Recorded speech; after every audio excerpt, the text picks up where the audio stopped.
Hi, I built this playhouse. I had no business building this playhouse. I have zero experience in construction. Most of this comes from TikTok. So if you want to watch how I spent too much time and money and effort, wasted most of my free time building it, follow the next couple videos.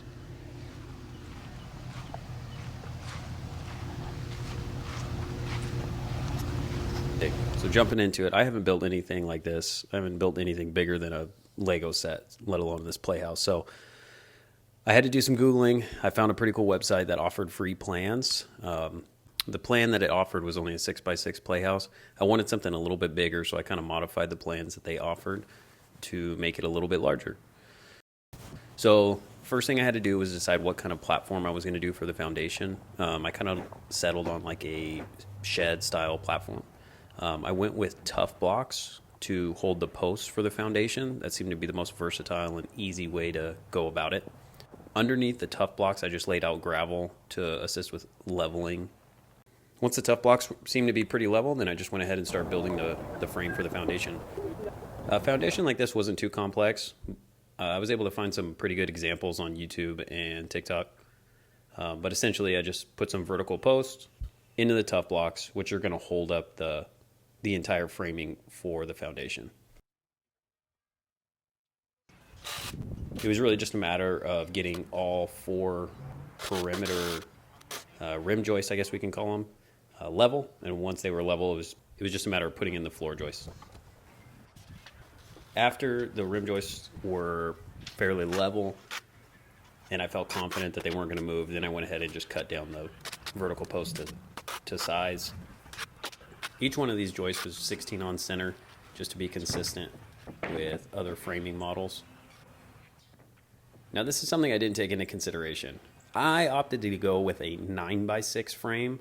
Why 9 foot? I don't really have a legitimate answer for you. The problem with a 9 foot by 6 foot is that most building material is 8x4. So that left me a 1 foot area that I still had to cover. So I really just had to jigsaw a lot of this subfloor together, and that ended up being a similar theme the entire build. But it's just a playhouse. It was a lesson learned, so I got it figured out. Next up was a matter of getting the walls up. So it was just framing them out and getting them stood up.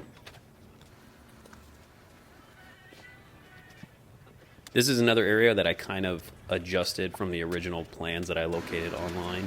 I actually made these walls a little bit shorter. The initial ones, I believe, were 6 foot tall walls. These were just about 5 to 5.5 feet tall.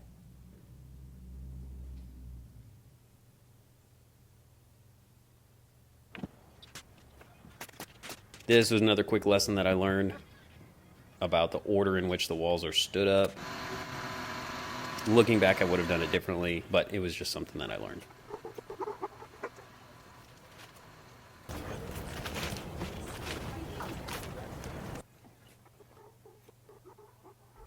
I guess it does matter in the order in which you stand the walls up, because then you can't build the fourth wall on the platform before standing it up. I had to build it off screen.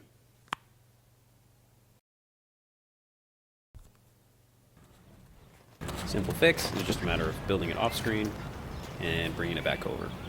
Ain't much, but it's honest work. The next day, the first thing I started with was securing all the four walls with double top plates.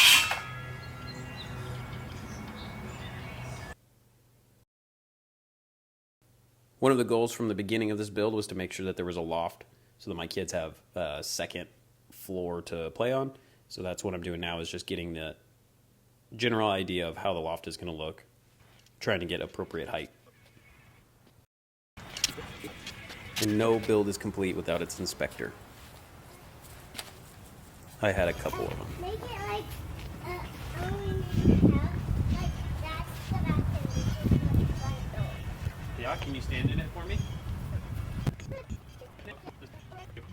After passing the first framing inspection, I got finished with building the loft, and it looks sturdy enough to sit on at least. Luckily, I had a lot of wood left over from a recent build that I had assisted some family with, and I was able to save some money by just recycling some of that lumber. I planned on doing two 16 by 16 inch windows, which is what I was framing out right now. Additionally, my goal was always to include 2 dormers on the roof.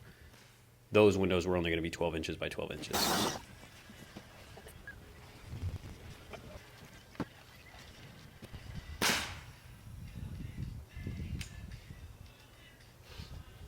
One of the big lessons that I learned came at this point when I was installing siding. I quickly realized that you only need to put siding on the sides in which the rafters are going to make contact with the double top plates. Inspector came to visit again. This is the exact point when I'm realizing my mistake.